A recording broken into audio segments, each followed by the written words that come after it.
Hello to all TYBSc microbiology students. Welcome to the another video lecture of immunology second. Now in the last lecture we have completed the ELISA technique, and here we are going to study the one more type of the technique that involves the antigen antibody interaction, and that has a wide range of the applications in the diagnosis. Now this technique is known as radioimmunoassay, or in short RIA. Okay, RIA. Now this technique involves again the antigen antibody interaction.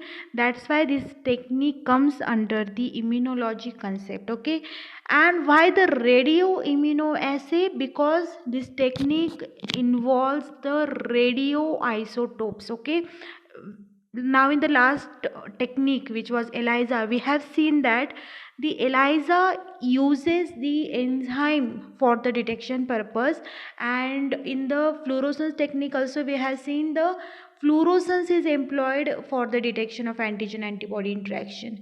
Same here also we involve or use any kind of the phenomenon for the detection of antigen antibody interaction, and that phenomenon or that thing is called as radioisotopes.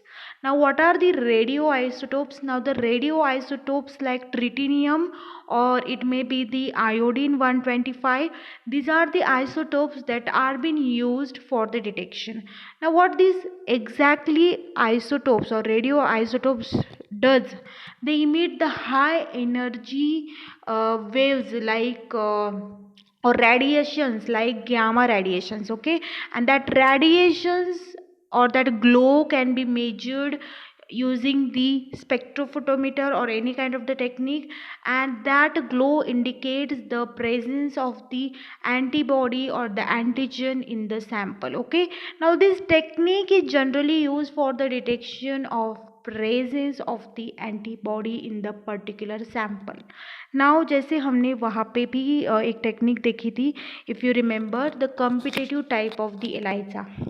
Same this technique is used here also, that is the competitive type of the technique. Means what?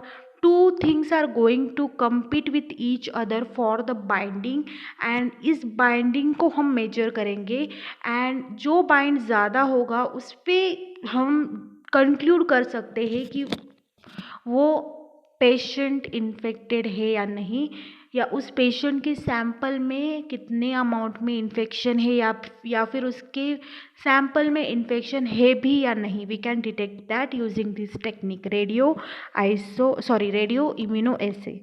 Now before moving toward the actual technique that involves the detection, we will study the definition of the radioimmunoassay. Now you can see here clearly that this technique uses radio, immuno and assay. Three things are involved in this whole word. So why radio? Because we use the radioisotopes, as I told you. And why immuno? Because it involves the detection of the antigen antibody interaction, and assay means we detect some kind of the compound. For example, the radiations that are emitted by the radioisotopes, we detect that. Now this radioimmunoassay, this is the method or the scientific method by which we test the antigens in the given sample, or we can also check the hormone levels in the given sample, or even we can detect the antibodies presence from the given sample. Okay, आप एक तो antigen का भी detection कर सकते हो, antibody का, या फिर आप हार्मोन्स का भी डिटेक्शन कर सकते हो आपके पास जो सैंपल है उससे. ठीक है, तो यहाँ पे जो टेक्निक है ये एक रेडियो एनालिटिकल टेक्निक है. जैसे मैंने आपको बताया, यहाँ पे भी use the radioisotopes, that's why it is known as the what, radioanalytical technique.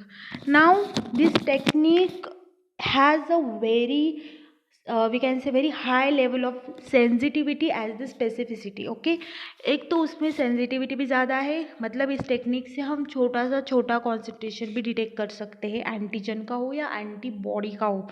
और इस टेक्निक से स्पेसिफिकली हम स्पेसिफिक एंटीजन को डिटेक्ट कर सकते हैं या एंटीबॉडी को डिटेक्ट कर सकते हैं, depends on our choice. Okay, हमें क्या डिटेक्ट करना है. Then the one more important type of the thing is that this technique has a wide range of application for the detection of not only antigen or antibody but also hormones, steroids, vitamins, tumor markers, drugs, viral antigen, हम किसी भी चीज़ का detection कर सकते हैं। आपके पास जो भी सैंपल है, डिपेंड वो पेशेंट का सैंपल ही है या नहीं, इट डजेंट मैटर। अगर आपके पास कोई सैंपल है तो उस सैंपल में हम कोई स्टेरॉइड का प्रेजेंस या कोई ड्रग का प्रेजेंस है या फिर कोई ट्यूमर मार्कर सेल का tumour marker in the sense कि उसके सैंपल में कोई ट्यूमर सेल्स है कि नहीं, या फिर उसके सैंपल में कोई वायरल एंटीजेंस है या नहीं, we can also detect these kinds of things using this technique. So it is not bounded to measure the bacterial infection only or measure the antigen and antibody only. हम हर चीज़ हर type का we say any kind of the hazard detection we can do using this technique. Okay, you know drug violation and all these things, इस technique की मदद से हम उस चीज़ का भी डिटेक्शन कर सकते हैं। ठीक है, नाउ इसका जो एक इम्पॉर्टेंट पार्ट है दैट इज़ द हिस्ट्री, ये टेक्निक का कंट्रीब्यूशन किसने किया था। तो इस टेक्निक ने एक औरत को या एक वुमन को फर्स्ट नोबेल प्राइज़ दिलाया है, that is the Rosalyn Yalow. Okay, in 1916 this technique was been discovered by Berson and Yalow, और इन दोनों ने ये टेक्निक डिस्कवर की थी। और जो येलो है, Rosalyn Yalow, she was the first lady to receive the Nobel Prize. Okay, और इन्होंने जो है पहला जो डिटेक्शन किया था using this radioimmunoassay, it was the hormone level detection in the blood. Okay, जो इन विट्रो एसे से जनरली डिटेक्ट नहीं किया जा सकता था, इन्होंने किया था यूजिंग द रेडियो इम्यूनो एसे, और इसके लिए इन दोनों को नोबेल प्राइज़ भी मिला था। एंड जो रोजलिन है वो फर्स्ट वुमन थी to get the Nobel Prize. Okay, now introduction हम देखेंगे कि क्या होता है इस टेक्निक में। तो यहाँ पे जो टेक्निक है, it involves the specificity of the antigen antibody reaction, okay, with the sensitivity of the radioactivity measurement. मतलब क्या, इस टेक्निक की मदद से हम एंटीजन एंटीबॉडी का रिएक्शन मेजर करने वाले हैं, and we will measure depending on the how much radio waves are emitted और how much radiation is emitted by this reaction, कि कितना रेडिएशन इमिट होगा उस पर डिपेंडेंट है कि हमारी टेक्निक जो है कितना एंटीजन एंटीबॉडी का रिएक्शन डिटेक्ट कर सकती है। ठीक है, now this technique as I told you is very sensitive about picogram quantity में भी है, माइक्रोग्राम से भी कम क्वांटिटी। यू कैन इमेजिन कितनी छोटी क्वांटिटी के एंटीजन तक को ये लोग डिटेक्ट कर सकते हैं। लाइक किसी पेशेंट में माइल्ड इन्फेक्शन है तो भी इस टेक्निक से डिटेक्ट हो सकता है। By this technique about 10⁻⁻12 grams of the antigen और antibody concentration can be detected. You can imagine how much sensitive this technique is. Okay, now इसका application is in the various field, like it may be biochemistry, microbiology, haematology और clinical pharmacology. Okay, इसका हर field में application है related to science. Now what things you require to perform this technique. तो एक तो antigen लगेगा, क्योंकि एंटीजन हमें जो है, अगर एंटीबॉडीज़ को डिटेक्ट करना है तो हमें एक स्टैंडर्ड एंटीजन लगेगा जो हमें पता है कि सपोज हमें उस पेशेंट में जो है हिपेटाइटिस वायरस का इन्फेक्शन डिटेक्ट करना है। ठीक है, तो हिपेटाइटिस वायरस का इन्फेक्शन डिटेक्ट करना है तो मुझे डिटेक्ट करना है कि उस पेशेंट में उसकी एंटीबॉडीज़ प्रेजेंट है कि नहीं, मुझे ये डिटेक्ट करना है। ऑब्वियसली बात है, इन्फेक्शन हुआ तो उसमें वो एंटीबॉडीज़ प्रेजेंट रहेगी, और वही चीज़ मुझे अगर डिटेक्ट करनी है तो मुझे लगेगा पहली चीज़ होगी वो antigen of that hepatitis. Okay, antigen पहली मुझे लगेगा, so that is the first requirement.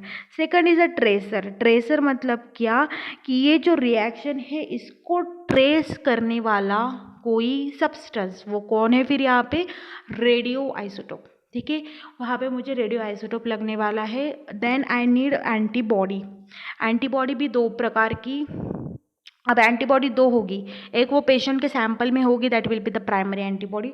अब वो है या नहीं वो मुझे डिटेक्ट करना है, तो इट डिपेंड्स, उसमें हो सैंपल मुझे लगेगा तो सैंपल में एंटीबॉडीज़ होगी तो वो डिटेक्ट हो जाएगी, नहीं होगी तो भी डिटेक्ट हो जाएगा।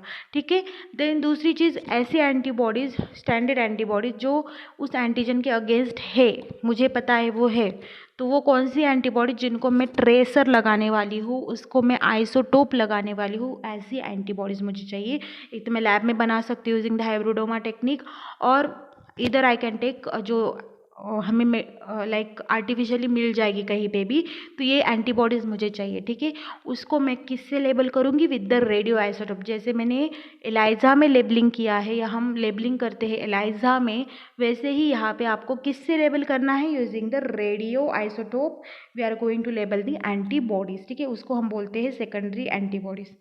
नाउ यहाँ पे जो है ओके यहाँ पे हम क्या करते हैं कि यहाँ पे कॉम्पिटिटिव ऐसे लगा देते हैं, ठीक है। इससे क्या होता है कि अगर पेशेंट की जो एंटीबॉडी है, ठीक है, पेशेंट के सैंपल में अगर हेपेटाइटिस का इन्फेक्शन है तो ऑब्वियस सी बात है उसमें वो एंटीबॉडी होगी। तो जब मैं क्या करूँगी, एक वेल लूँगी। अब मैं जस्ट एक जनरल प्रोसीजर बताती हूँ आपको इस टेक्निक का। तो मैंने क्या किया, एक वेल लिया, ठीक है। वेल लेने के बाद उसमें मैंने एंटीजन को माउंट कर लिया, ठीक है। मुझे पता है मुझे हेपेटाइटिस का इन्फेक्शन डिटेक्ट करना है, तो मैं क्या करूँगी, हेपेटाइटिस का एंटीजन यहाँ पे लगा दूँगी। उसका प्रोटीन लगा सकती हूँ या डीएनए, जो भी एंटीजन है मैंने उसको लगा दिया। एंटीजन लगाने के बाद मैंने क्या किया, मैंने दो चीज़ें इसमें डाली, ठीक है। पहली चीज़ डाली non concentration of the radio isotopes with the antibodies, ठीक है। ऐसी एंटीबॉडीज़ डाली जो अटैच्ड है with the radio isotopes, like 125 iodine 125 for example मैं आपको दे रही हूँ। तो आयोडीन 125 लेबल्ड मैंने एंटीबॉडीज़ डाली, और इसके साथ में डालूंगी पेशेंट का सैंपल, ओके। अब हम कंसिडर करते हैं कि पेशेंट को इन्फेक्शन हुआ है, आई एम सेइंग उसको इन्फेक्शन है, तो उसकी सैंपल में, सीरम सैंपल में क्या होगी, एंटीबॉडीज़ होंगी, ठीक है। अब इन दोनों चीज़ों को मैंने साथ में डाला है इस माइक्रोटाइटर वेल में, माइक्रोटाइटर प्लेट के वेल में डाला है, जहाँ पे ऑलरेडी क्या मैंने माउंट किए हैं, एंटीजन्स माउंट किए हैं हेपेटाइटिस के, ठीक है। अब मुझे डिटेक्ट करना है कि पेशेंट के सैंपल में एंटीबॉडीज़ है कि नहीं। तो अभी मैंने क्या किया, रेडियो आइसोटोप वाली एंटीबॉडीज़ भी डाली, एज वेल एज जो सैंपल है वो भी डाला। और इन्फेक्शन है तो ऑब्वियस सी बात है एंटीबॉडीज़ तो होगी सैंपल में, तो ये दोनों एंटीबॉडीज़ एक साथ जाएगी और एक दूसरे से कम्पीट करने लगेगी फॉर द बाइंडिंग। अब ऐसा नहीं है कि इन दोनों की स्पेसिफिसिटी अलग है, मतलब कि जो सैंपल है वही एंटीबॉडीज़ बाइंड होगी इस एंटीजन्स को, ऐसी बात भी नहीं है। दोनों एंटीबॉडीज़ उस एंटीजन के अगेंस्ट है, तो दोनों compete करेगी एक दूसरे से बाइंड होने के लिए। अब अगर मैंने जो रेडियो आइसोटोप का कॉन्सेंट्रेशन है वो थोड़ा डाला है, ठीक है, इतना नहीं, एक अमाउंट मैंने फिक्स कर लिया है, उतना ही मैं डालती हूँ हमेशा और वही डाला है।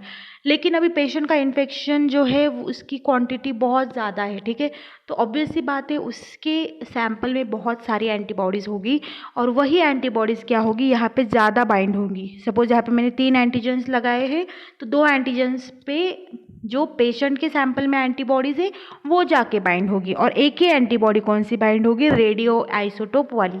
तो मैं जब डिटेक्ट करूँगी इस चीज़ को कि आइसोटोपिक जो है मेजरमेंट करूँगी मैं, कितना गैमा रेज इमिट हुआ है, ये अगर मैं मेजरमेंट करूँगी तो मुझे ऑब्वियस सी बात है रेडियो एक्टिविटी कम दिखेगी। अगर मैं सब रेडियो आइसोटोपिक एंटीबॉडीज़ ही डालूंगी तो ज़्यादा दिखेगी, लेकिन मैंने कंपटीशन करवाया दोनों का, सैंपल का और रेडियो आइसोटोप एंटीबॉडीज़ का, तो उन दोनों का कंपटीशन की वजह से रेडियो एक्टिव एंटीबॉडीज़ कम बाइंड होंगी, और जो रेडियो एक्टिविटी है या ग्लो जो आता है वो कम आएगा, ठीक है। तो ये होगा, एंड दैट्स वाई मुझे जो रेडियो एक्टिविटी है वो कम दिखेगी। तो इससे क्या होगा, मैं ये प्रेडिक्ट कर सकती हूँ ऑपोजिट, ओके, इन्वर्सली प्रोपोर्शनल, जितनी कम रेडियो एक्टिविटी उतना ज़्यादा इन्फेक्शन की क्वांटिटी। ये मैं किस पे प्लॉट करूँगी, फिर एक स्टैंडर्ड ग्राफ पे प्लॉट करूँगी, ठीक है। एक स्टैंडर्ड ग्राफ पे मैंने ये प्लॉट कर लिया, और इससे मुझे पता चला कि कितने कॉन्सेंट्रेशन में पेशेंट के सैंपल में एंटीबॉडीज़ है। अब आपको होगी कि स्टैंडर्ड ग्राफ कैसे प्लॉट करना है, तो स्टैंडर्ड ग्राफ को प्लॉट जैसे हमने लैब में किया था डीएनए के लिए, एफसी के लिए, सेम वैसे करना है। आपने क्या करना है, ओके, आपने क्या करना है कि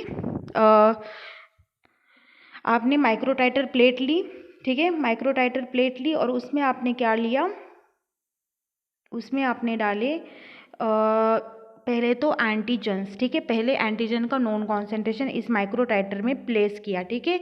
उसके बाद आपने क्या डाला, increasing amount of the unknown antibody, ठीक है। पहले तो आप क्या करोगे, sorry I am telling the wrong procedure, आप क्या करोगे, पहले माइक्रोटाइटर प्लेट में आप डालोगे, पहली चीज़ डालोगे एंटीजन्स, ठीक है। पहले एंटीजन्स माउंट करोगे सब प्लेट्स में। एंटीजन आपने माउंट किया क्योंकि मुझे हेपेटाइटिस का स्टैंडर्ड कर्व बनाना है, ठीक है। तो मैंने क्या किया, एंटीजन्स को माउंट कर लिया। उसके बाद मैंने क्या डाला उसमें, the known concentration of the radio isotope, और वो कांस्टेंट कॉन्सेंट्रेशन, ठीक है। मैंने कितना डाला, इस सब ट्यूब्स में मैंने डाला 5 माइक्रोग्राम ऑफ एंटीबॉडीज। कौन सी एंटीबॉडी, रेडियो लेबल्ड एंटीबॉडीज, ठीक है। उसके बाद ये डालने के बाद मैंने इसमें डाला इंक्रीजिंग कॉन्सेंट्रेशन, ठीक है। इसमें कम, इसमें ज़्यादा, इसमें थोड़ा ज़्यादा और इसमें थोड़ा और ज़्यादा, ठीक है। सपोज इसमें 1 ग्राम, इसमें 2 माइक्रोग्राम्स, इसमें 3, इसमें 4 माइक्रोग्राम। क्या डाला मैंने, एंटीबॉडीज़, किसकी, हेपेटाइटिस की, ठीक है। लेकिन कौन सी, पेशेंट की सैंपल वाली, ठीक है। तो वो एंटीबॉडीज़ मैंने डाली in the increasing amount of concentration, और इसका मैंने मेजरमेंट किया रेडियो एक्टिविटी का। ऑब्वियस सी बात है, यहाँ पे कॉन्सेंट्रेशन मेरा जो है इसका रेडियो आइसोटोप्स का ज़्यादा होगा as compare to the unknown antibody का, ठीक है।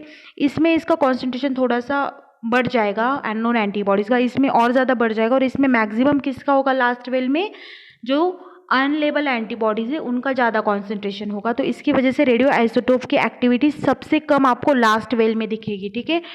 ऐसे increasing amount of concentration antibodies का है, अनलेबल्ड, ठीक है। और इन सब में जो कॉन्सेंट्रेशन सेम है वो किसका है, लेबल्ड एंटीबॉडीज़ का, ठीक है। उसकी वजह से क्या होगा, रेडियो एक्टिविटी कम कम होती जाएगी जैसे जैसे आप अननोन एंटीबॉडी का कॉन्सेंट्रेशन या अनलेबल्ड एंटीबॉडी का कॉन्सेंट्रेशन क्या करोगे, इंक्रीज करोगे। तो ऑब्वियस सी बात है, रेडियो एक्टिविटी कम होती जाएगी with the increasing amount of unlabelled antibody concentration. तो इससे आप क्या कर सकते हो, एक ग्राफ प्लॉट कर सकते हो, कॉन्सेंट्रेशन वर्सेस, सपोज ओडी जैसे हम लैब में करते हैं वैसे कॉन्सेंट्रेशन वर्सेस ओडी का हम कर सकते हैं, या फिर इंटेंसिटी वर्सेस ओडी का कर सकते हैं, कॉन्सेंट्रेशन का कर सकते हैं, और ये एक आपको स्टैंडर्ड ग्राफ मिल जाएगा। तो इसकी मदद से जैसे आपने आपके पास एक सैंपल है, आपने उसकी रेडियो एक्टिविटी लेवल की, सैंपल में जितना ज़्यादा इन्फेक्शन होगा उतनी ज़्यादा उसकी ओडी आएगी, तो उसकी अननोन वैल्यू से आप उसका कॉन्सेंट्रेशन पता कर सकते हो यूजिंग दिस टेक्निक, ठीक है। तो ये टेक्निक होती है रेडियो इम्यूनोएसिड टेक्निक। बहुत आसान है, कुछ नहीं करना है। पहले क्या करना है, एंटीजन को माउंट करना है ऑन द माइक्रोटाइटर प्लेट। उसके बाद आपने क्या डालना है, सैंपल भी डालना है, साथ साथ रेडियो लेबल्ड आइसोटोपिक एंटीबॉडीज़ भी डालनी है, ठीक है। उसको इंक्यूबेट होने देना है, एक्सेस जो है वो वॉश कर लेना है। उसके बाद आपने क्या किया, measurement of the radio activity, और जितना ज़्यादा रेडियो एक्टिविटी आएगी उतना हम कंक्लूड करेंगे उस पेशेंट में इन्फेक्शन नहीं है। जितनी कम रेडियो एक्टिविटी आएगी हम कंक्लूड करेंगे उस पेशेंट के सैंपल में उतनी ज़्यादा एंटीबॉडीज़ है, ठीक है। यही 2 चीज़ें आपको इसमें करनी है। अब इस टेक्निक का एडवांटेज क्या है, जैसे मैंने आपको बताया बहुत ही सेंसिटिव टेक्निक है, ठीक है। थोड़ा सा भी कॉन्सेंट्रेशन एंटीबॉडी का टेक्निक से हम डिटरमाइन कर सकते हैं। सेकंड, इसका जो डिसएडवांटेज ये है कि इस टेक्निक को होने के लिए कभी कभी जो टाइम है वो ज़्यादा भी लग सकता है, दिन like in days, and then कभी कभी जो है ऑटोमेशन होने में भी थोड़ा सा लाइक इरर्स आ सकते हैं, एंड लिमिटेड ऐसे रेंज, ठीक है। मतलब हम उसका जो ऐसे ही है, ठीक है, बस 5-6 चीज़ों का डिटेक्शन कर सकते हैं, बहुत सारी चीज़ों का नहीं कर सकते, ठीक है। कुछ कुछ इन्फेक्शंस का डिटेक्शन इससे नहीं हो पाता। देन इसका यूजेस है कि हम drug, as I told you, drug detection, hormone detection, viral infection detection, bacterial infection detection, even cancer का भी detection, as well as the ulcer वगैरह, इन चीज़ों का भी आप लोग इस टेक्निक से डिटेक्शन कर सकते हो। तो this technique is a very useful kind of a technique, highly sensitive and highly specific. Okay, so I hope you have understood this lecture, and if you have any doubt related to any point of the syllabus, please feel free to contact me. Okay, thank you.